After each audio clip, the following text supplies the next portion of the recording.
active pedophiles, right? Yes. So that's a fact. Who know each other and are buddies. And then you've got Podesta's brother, who's big in Washington, in an article in 2007 in the Washington Post.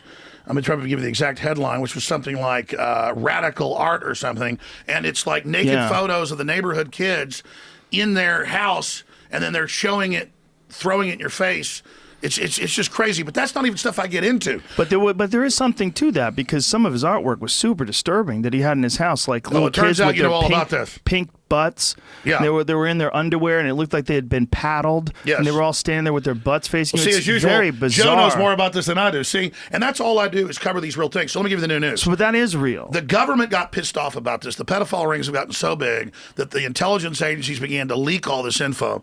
And they knew Hillary was planning to steal the election. She did steal 5 states, according to the experts and proof we have. How did she do that? What do you mean? But let's they not tried to break into 6 states. Let's not go on these long rants where there's a bunch of different statements that need to be addressed. Sure. So let's just, from right there, you got to get to that. Like, how did she steal 5 states? You can't kind of gloss over that.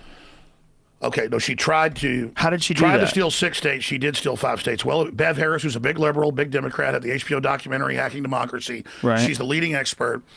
She was actually, a month before the election, through whistleblowers, got the actual code that had been loaded on machines all across the country. You should have her in studio to steal the elections. I saw Hacking Democracy, and I saw that they did engineer those voting machines so that you could have a third-party input and change it. And they did it live on the show. And that was a decade ago with Bush. This is new. Okay. So she's the top election fraud expert. So she comes on my show. The story's on Infowars.com, and she says, we've got evidence, and then I had the hacking experts on, and I had the industry whistleblowers on, and I had the county officials on at every level. We have the fraud proven that Democrat-connected groups were already loading code onto machines all over the country, but it's different companies, but about, I think it was 18% of the machines in the country, to be able to remotely break in and flip votes.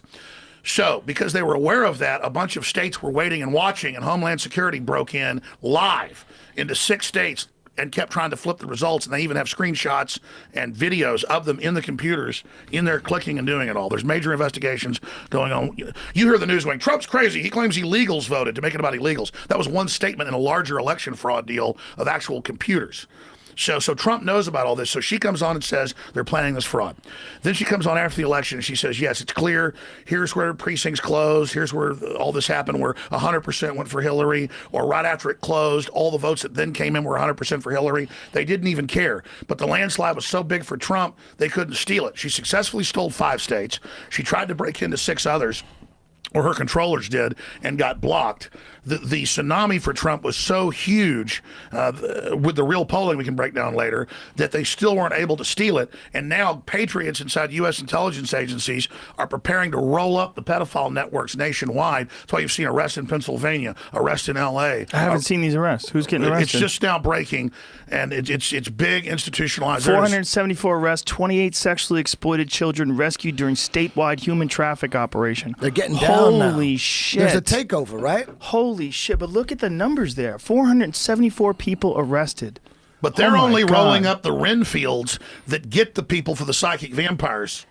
You understand? But how insane is it that this is still happening, right? So all the people that thought that this idea that, whether they tried to make it ridiculous by calling it Pizzagate or connecting it to a pizza place, everybody that thought that was ridiculous, it is not ridiculous that there could potentially be some sort of a pedophile ring. And see how they trick us, It's not ridiculous. See how they trick us. They go pick some pizza place, probably have their people go on, make comments on some message board. CNN, New York Times, Washington Post, the same day come out and say, all the emails are discredited from New York and California and Hawaii because there's this innocent pizza place over here that some of the Democrats go to, and they're all saying that's where the pedophiles are at.